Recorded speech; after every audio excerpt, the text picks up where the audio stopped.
Hey everyone, welcome back to the channel. Today, I'm going to walk you through the process of installing fonts on your Mac. To get started, open up your browser and search for Fonts for Mac.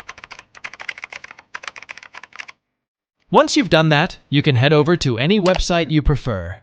Once you're there, simply select the font you'd like to download. For example, let's say I want to download the font Trueno.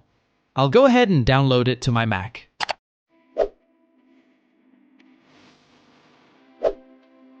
Once the font is downloaded, go ahead and open the Finder and locate the font you downloaded, and double-click to unzip it. Double-click on the font, and a font preview window will pop up. Finally, click Install. Voila! As you can see, the font Trueno has been successfully installed on your Mac.